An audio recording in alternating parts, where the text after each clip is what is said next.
Welcome to New Realities. My name is Alan Steinfeld, and the nature of this program has been to look at what we call perception. How do we know reality, and how we can shift from what we know to a greater expansion of what's beyond our knowing, in a sense. How do we expand this field of knowing? So today I have talking about that very specific issue and others is one of my favorite people and someone who's inspired me to pursue this idea of reality, my uncle George Steinfeld. Thank you. I didn't know that. Yeah, I mean, it was, I remember you test me as an IQ test when we were like 5 or 6, Yeah.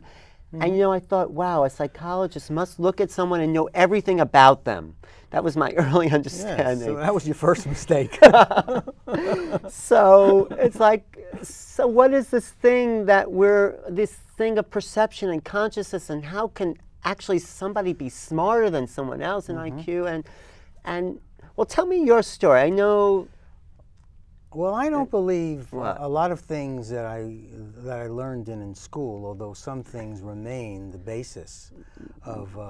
I went to Yeshiva University in clinical psychology, and my area of study there was learning and memory and then perception. My mentor was a perceptual theorist. Who's that? Irv Rock. He wrote a lot of things in the area of perception, one-trial learning. He was a wonderful person. Irv Rock? Rock, R-O-C-K. He's deceased now. So he became my mentor. And I did my dissertation under his guidance. And the dissertation was was about? in the area of perception, how things looked. Okay, we tried to separate. He was interested in how form actually looks experientially, phenomenologically, rather than how we respond to it. He was looking for that. How form looks. How form looks Before we put a label on it. before you put a label on it. So, and it could be, and so before it's like recognize, it has to, how is it cognized? Yes, so yeah, I love that. This Ernst Mach in 1897, I think, recognized that if you had a square, it was a square on your retina. Right, but phenomenology, it was a square. It looked like a square phenomenologically, and then we called it a square. And everyone would see the same thing on the retina. But when we tilt our head, yeah, it's now a diamond on the retina, yet we still call it a square. Now, why is that? So therefore, he said, it's not that what's on the retina and in our brain, it's how we construct that by imposing on it an up and down.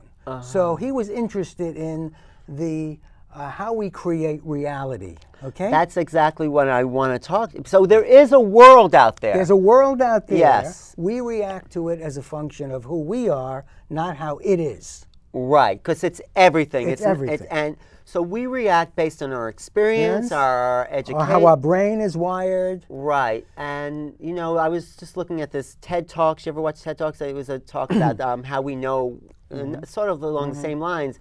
And there was a quote by this Cardinal Wolsey from the 1600s. He says, once you put something in someone's head, it's very hard to get it out. Well, yes, and we find that in the work. Once a person has a belief system, exactly, it's very hard to change those core beliefs.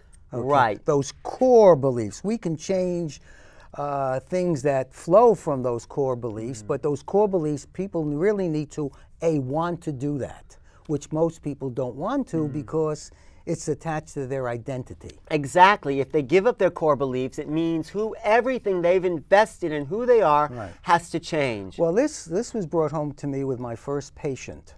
Your very first patient? My first patient when I worked at Fairfield Hills Hospital, she was a very delusional, called schizophrenic. I don't use that label anymore. I don't talk that way anymore. But and she would see the Madonna and Jesus Christ and all of that. And I once confronted her after years. I worked with her for 5 years, 3 times a week. She made absolutely no progress. And which led me to change my whole approach because my supervisors never gave me anything to help her with. And I was young and I wanted to learn, and they were just bullshitting and saying, all sorts of things, but she never got better. She never shifted her worldview, belief system. She never shifted her worldview. And once when I confronted her, because I was doing direct confrontation therapy, I know you've been through everything. Freudian, Freudian, and this. Yeah, right. So and she looked at me when I confronted her. I said, "You're holding on to this like it's a rock." She says, "That's the only thing I have." If she shifted her viewpoint that she was abused, okay, or hit on the head, okay, by somebody, okay, she would lose who she was. And this is where it gets into the spiritual element. Like, it's okay to lose who you are because the essence of the person can't be lost. But they have to. I think she could never feel that. Well, she would get too anxious because she would lose who she thought she was. And that feeling, when you change a core belief system, it's very frightening. It is frightening. So therapy has to go in really steps before people are willing to do that.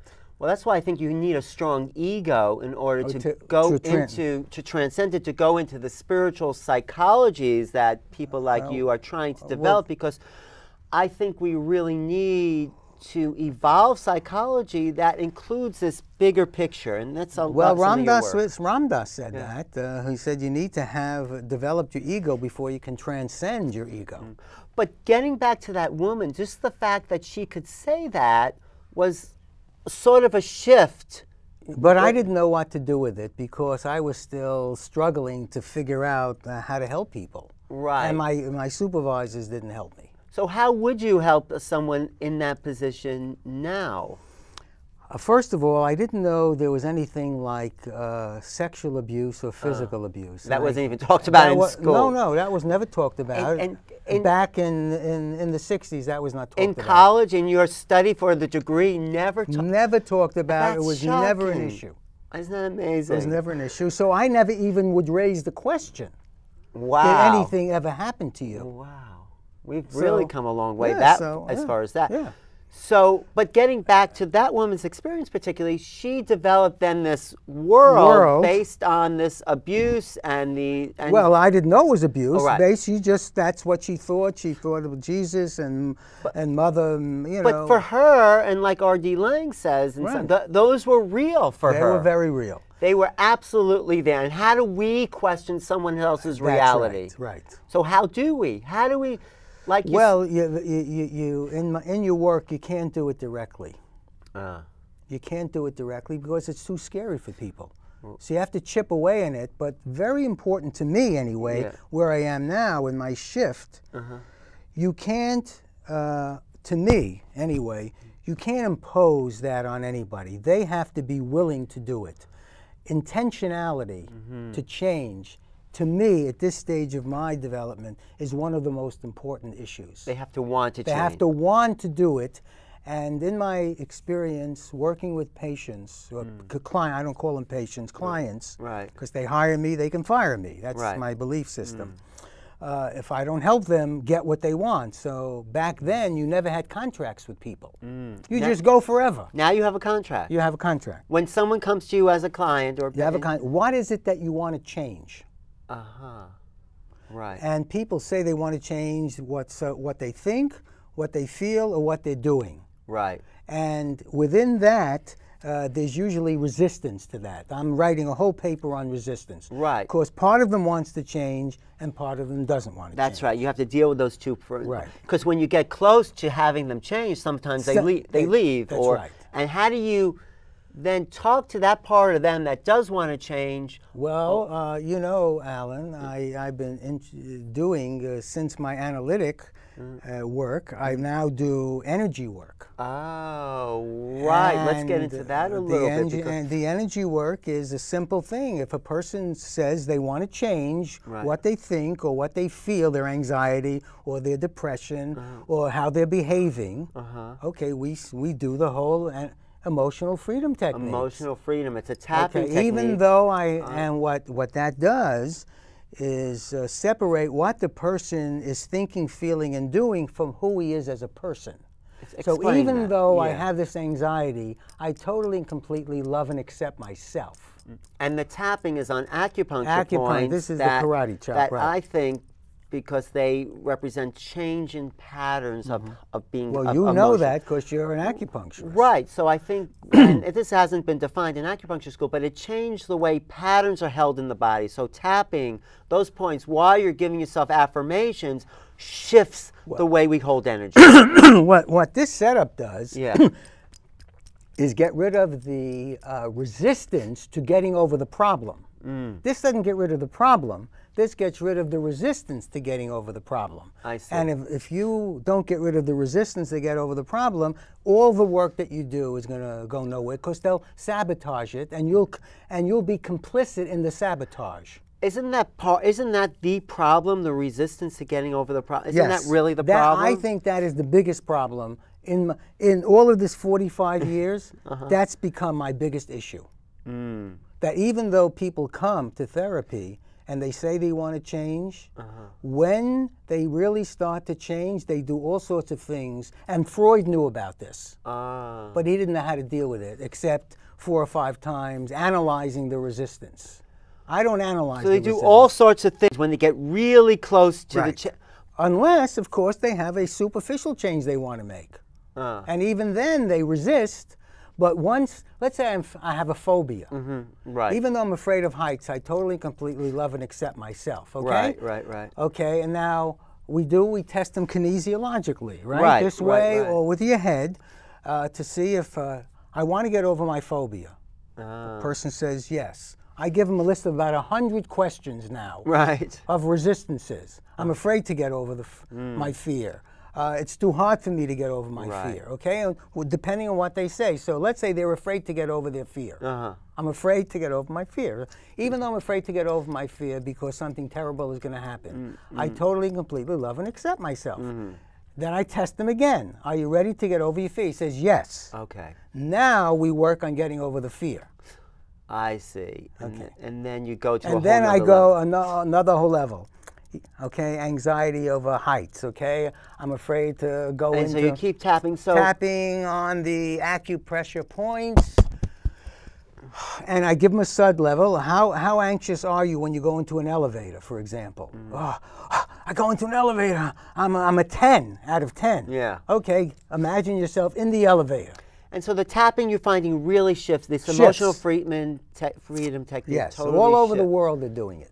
Yeah, I know. I actually will do a show about that with someone. Carol Look. Carol Look. I will interview her. She's very good at this. But there are then profound changes that people have made in who they are. I mean, with these techniques and others, even in classical therapy, you would find that people have shifted, maybe. Well, yes, one of my earliest recognitions of this, I was desensitizing a woman maybe 30, 35 years ago to go over a bridge, Right. And then she would not do it, okay? She would not, then we didn't have these techniques. So you'd have to desensitize them in very small shifts. Go a little on the bridge, go a little bit more on the bridge, relaxation techniques, imagery, all sorts of things that would take a rather lengthy period of time, 4 or 5, 6 sessions. But she wouldn't do the work. She wouldn't do the work. And when she didn't want to do the work. Well, I said, so how do you understand? Well, I've always been anxious. I remember shaking her shoulders. I was always anxious, so I'll always be anxious. She had defined herself as an anxious human being. Right. So this is the question I'm really wanting. How do we change the core belief? Because people you made breakthroughs in your own life. Yeah. I mean, there's resistance to change, but somewhere people want to change, but there's also like a leap of faith that seems to happen, not in religious terms. Some people can do it, and some people have to make small steps. And everyone's capable of doing it, but not everyone does it. Right. I believe, of course, everyone. Is there something you can see about what? Well, I know a person. I work with a woman that came to me from Yale New Haven Hospital. She had 19 different medications. She was hospitalized a number of times, and then with depression, postpartum depression. So when they finally said to her, "We're going to you're not getting better. We're going to do electroconvulsive shock," she left. Yale found me because I was a cognitive behavior therapist, and she came. I knew she would get better. You just knew it. You just had a feeling. No, it was something she did. She brought a book with her and took notes. Oh. So I knew she was dedicated to getting better. Oh. So in 11 sessions, she was cured, right? Wow. And we wrote it up together. It was published in the Journal of Integrative Psychotherapy. And she wrote up her piece, I wrote up my piece. We did a little tapping with little cognitive behavior therapy. She became much more assertive with her husband and her mother. And all of the things that she felt about herself as I'm fat and I'm ugly and I'll never be a good mother and all of those negative thoughts went away. And it went away because she was able to do what? She was able to challenge her thoughts and her established beliefs, right. Okay, and that shifted her relationship to this to the whole world. Reality. Yeah, to her husband and her mother, and overcame her fear and her depression. So there was so I'm just trying to get to that core in there, because that core is in everybody in a sense. You know, Katie's work, I use a lot of Byron Katie. So when people come to me with a belief, okay, my cognitive behavior background plus Katie's work, and she says, is that true? How do you know what you believe? I'm a bad person. How do you know that's true? How do you know it's true? Are you absolutely sure it's true? Right. And who would you be without that That's belief? a big question. Big question, because I use that when I work with people. Right. Who would you be without that belief? And then you see people light up. It's like suddenly they put that belief on the side, and it's like... It's just a belief. But they change. You can see a sparkle in their eye without that belief, and then they get a handle on beliefs are malleable. Just beliefs. So we have, on my office, I have a sign. Don't believe everything you think. Right. You know, because they're just thoughts that run through your head. They have no validity other than the validity that you give them. That's right. That's right. So when people get that, and now I'm doing something else, I ought to tell you a story. Tell me. This is a story that comes out of my Florida trips. Okay. I go down to Florida and meet with my friends who, actually, she's the maid of honor. When you were the page boy, she's the maid of honor. So we reconnected with her. I go down and visit. And she has a friend, Kathy and Bill. Okay. So Kathy and Bill fixes everything in the community, and Kathy is a non-Jew. She's one of the Gentiles allowed to be in this community. They allow her to be in this community. So, and she fixes too. So Bill was once fixing things, and he broke something, and he said, "Damn it!" And he was very mad at himself for that. And Kathy goes over to him and says, "Bill, don't be upset. It's not your fault." Now, what's funny about that is that she's not a Jew, because a Jewish wife would never say that. A Jewish wife, before he got out of bed, it was his fault. So that became the joke of the community. When she said it's not your fault, did he get that? I mean, it's not your fault. It's not your fault. Things it's break. Things break. Yeah. So Jean, my wife, you know, and I have been saying that to whenever I screw up around the house. Now I don't shut doors. I don't take out the garbage. She doesn't. She does things that annoys me. I say it's not your fault. It's your schema. What does that mean? Your schema are your sets of belief systems. It's your thought process. That is not you. Your thoughts are not you. They're just schema belief systems categorized, and I have a schema questionnaire I give people. So our thought, this is a big thing, because this then gets us into the next level of spiritual psychology, because if we're not our thoughts and we're not the mechanism of the personality... Who am I? Exactly. Wasn't there a meditation, I am not my... There's a Satori process where you ask someone, tell me who I am. Right. I am not my feet. I am not my face. And you go through this process until you make a breakthrough, realizing you're not any of it, and you're all of it. Right. So disconnecting from the personality of being these things leads us into this realm of that Ram Dass really defines. And this thing, when I say, even though I have this anxiety, okay, I totally, completely love and accept myself, it separates the thought, feeling, or action from who you are as a person. And this came out of Callahan, who developed EFT. he studied with Carl Rogers, who was very accepting of people. Right. And he also studied with Albert Ellis, who I studied with. Right. I think I met Albert Ellis Albert once. Ellis. What a character he was. Yes, he was wonderful. Yeah. He would yell at people, He would right? yell at you. He yelled at Gene, for reading that horse shit, that he would call. You know that Bob Newhart thing on YouTube? Yeah. No. He just says, stop it to someone. Just stop doing that. Stop doing that. That's all of it. So anyway, this is where I am now in terms of energy work, cognitive therapy, and so my thing. I have tarot therapy as my tarot, T-A, transactional analysis. I integrate transactional analysis, cognitive behavior therapy, RET, systems, because I trained in family systems theory, and now energy work. Great. So that's how I integrate, because you shift anything. What systems gives us is, thoughts lead to feelings, lead to behavior. I think feelings come first. Well, that's a question. And I also asked Wilbur about that, and he says, maybe you're right, because he's such a... No, Ken Wilbur? Ken Wilbur. That has been a question that I want... I think it starts with this core sensation of feeling. Yeah, but how do you make... This is my question. Well, I'll answer that for you. Okay. No, go ahead. What's the question? No, my question is, how can I know something that resonates to me? Because it's precognitive. You have the feeling that then thought interprets as cognition. Well, this is a question I have. This is what I'm understanding with studying artists.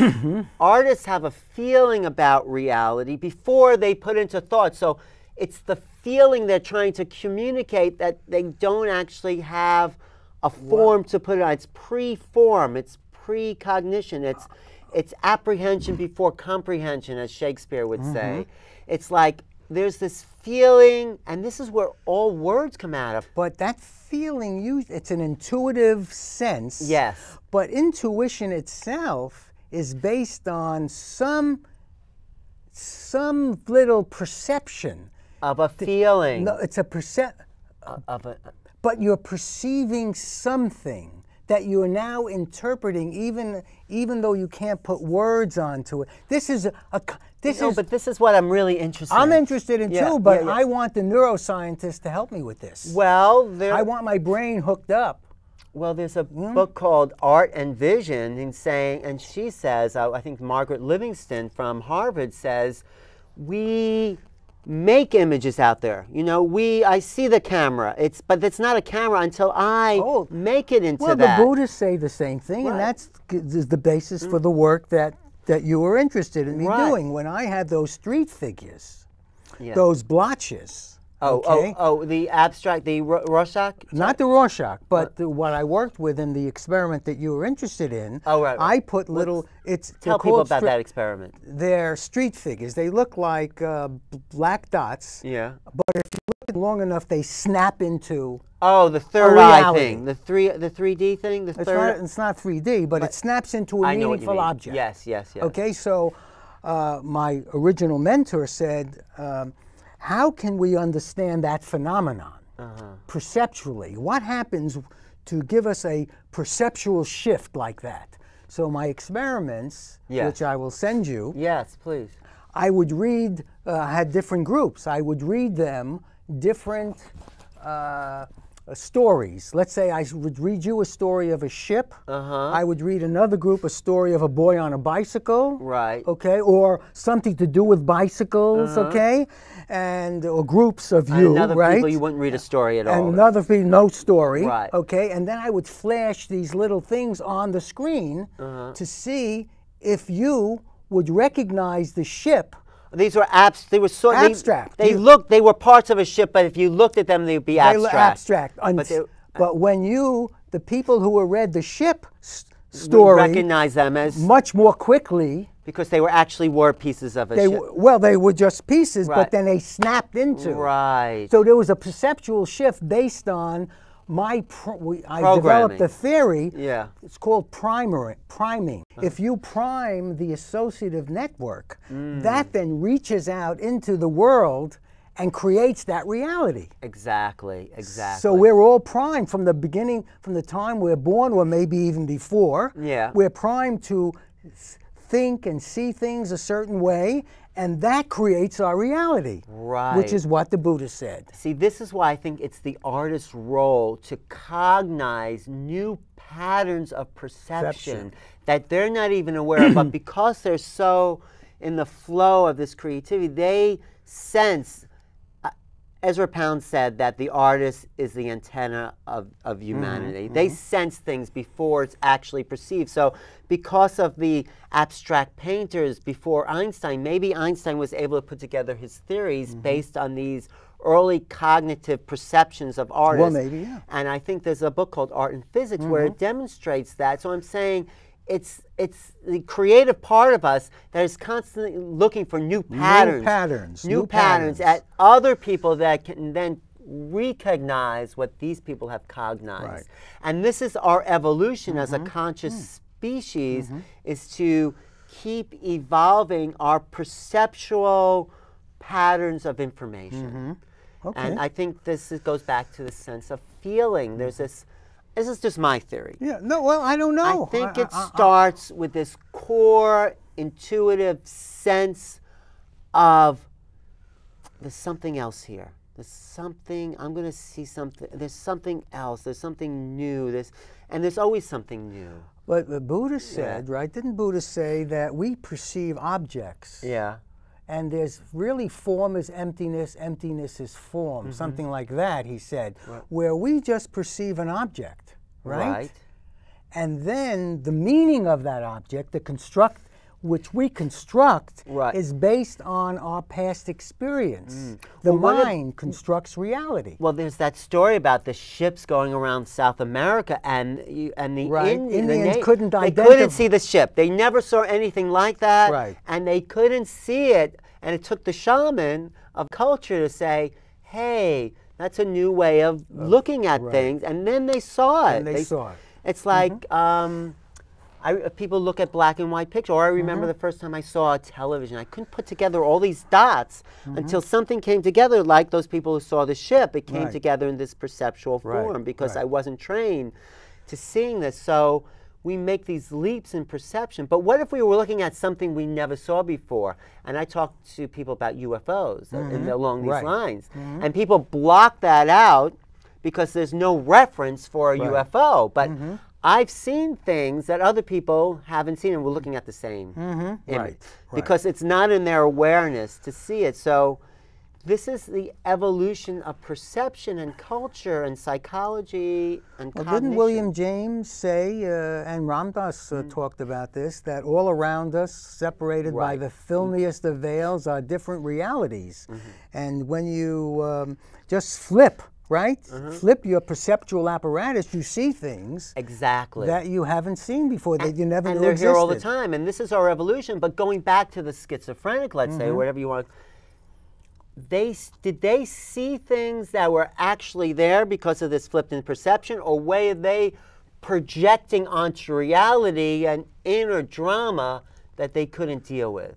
And this is the question I'm asking. Well, I don't know. The Rorschach, in the Rorschach, when we do the Rorschach testing, we project. This is a projective test. We're projecting our perceptual apparatus onto this, and we're making meaning out of a blot.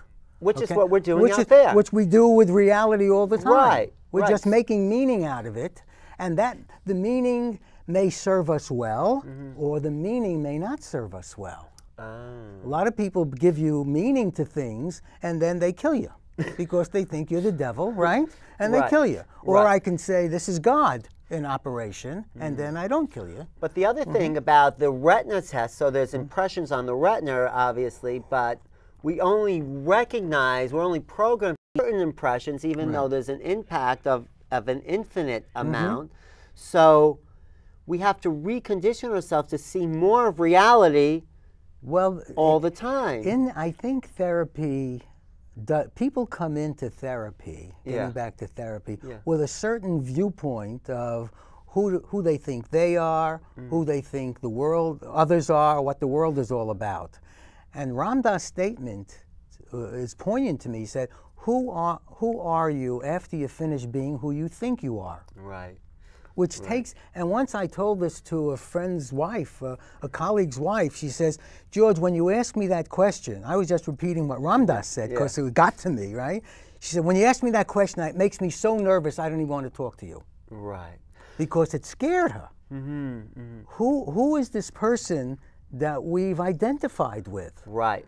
So I want to find out who I am below this identity, and I think this is the next level of psychology. Your father told me to read John Lilly. Yes. Right? Yes, and then I went to see John Lilly and did a film with him. Did you? Yeah, I did. He was a little crazy. So, right, he was a little crazy. He was doing ketamine or something. It was awful. It was awful. But he said, in the mind of man, whatever we believe to be true is true, or we make it become true.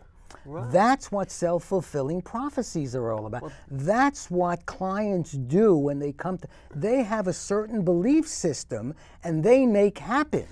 Right, so how do we step out of that into the unknown and transcend the ego self-identification? You have to do it very gently, and you can't impose that on your client because, as Ramdas says again, you do violence to them when you impose a reality on them that they're not ready to receive. That's a good point. That's a violent act. It is, because they don't know what to do. It's traumatizing. Right. It's traumatizing. Which is what gets back to UFOs and people who claim to be abducted, if you want to go. They are traumatized because, and the reason they're traumatized, not because anyone's going to hurt, but the reality is so divergent. It is so different. John Mack from Harvard called it ontological shock. Right. They are shocked by, there's no form that they can fit their current perceptual reality, and they go unconscious. They are traumatized by that. This is fascinating because in the energy work, one of the phenomena that Callahan discovered was the apex problem. What is it? The apex problem is people don't believe what they just did and what just happened. Right. And neither do my professionals. When I presented this work 10 years ago to the Connecticut Behavior Therapy Association, you know what they said? The tapping technique. And the fact people can switch just by tapping. Right. You know what they said to me? You've been doing this work too long, George. You better stop.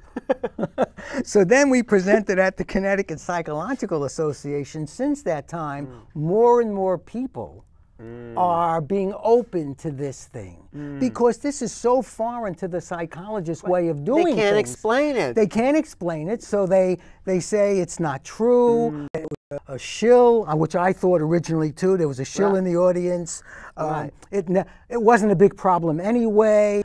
People deny that this tapping got rid of their... Because there's no framework for experience. And this is exactly what I'm dealing with on this show. How do we broaden the framework to include a larger experience of who we are and what reality is? So we have to... part of the therapy is explaining this whole issue about energy and meridians and acupuncture and acupressure points, and there's different ways of looking at things. And it's okay to shift your point of view. And they just come into therapy saying, well, I'm going to talk about my problems for the next 4 years. Right, and they're happy to do that because all they want to do is talk about it. They don't want to change it. And that's what got me away from psychoanalysis, which I thought was a lot of bullshit. Because you didn't want to talk to people about it. No, I want to talk to, no, I love talking to people. I know, but about the same thing. But at a certain point, the question is, so what do you want to do about it? Right. You know, Paul Simon in Gumboots wrote, in Graceland album, he has one of the songs is called Gumboots, in which he's walking down the street with his friend, blah, blah, blah, blah, and he says, breakdowns come and breakdowns go. What you're going to do about it is what I want to know. Well, that's become my mantra, right? You know, what are you going to do about it? Yeah, shit has happened to you. Terrible things have happened to you. But you have a choice. You can be a victim of that, or you can transcend that. You can be a survivor who transcends trauma, the way you see yourself, the way you see your husband or your wife or your kids. You can get beyond that. You can bring a sense of peace to yourself and the people around you if you believe that. That is great. So that's what I do. And that's what reality is. It's not what's out there. It's what we choose to believe about what's out there. That's right.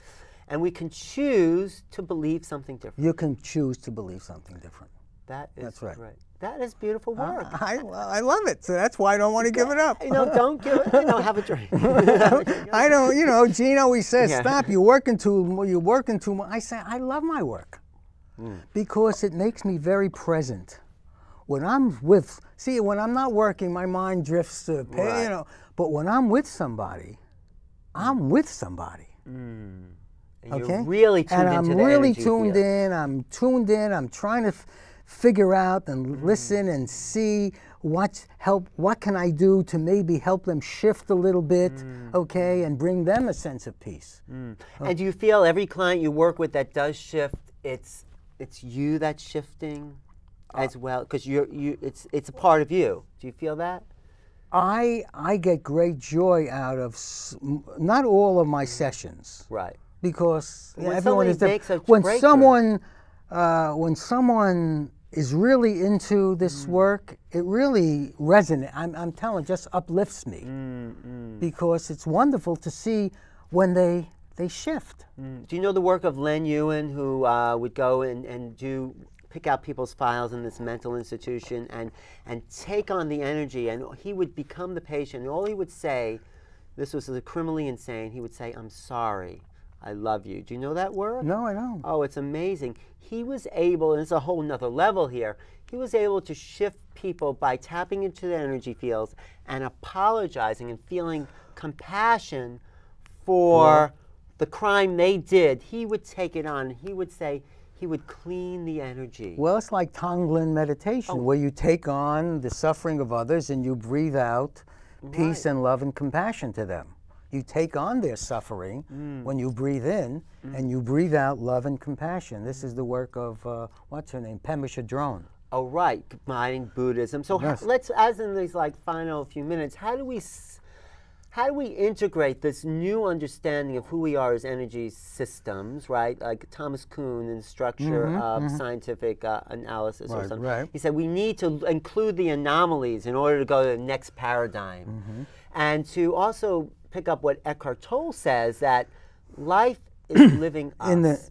You know about in the now, being yes. present in the now. Because my first, when I worked at the prison, that's how I got into Ram Dass. Oh, that was so good. You started the prison ashram program at Danbury Prison. Well, I didn't. Ram Dass sent in a student, and we got into yoga and meditation. And Soma Krishna said, she came to teach us meditation, and she said, and I forget that, she said, ever since I've been meditating, I haven't been anxious, angry, or depressed.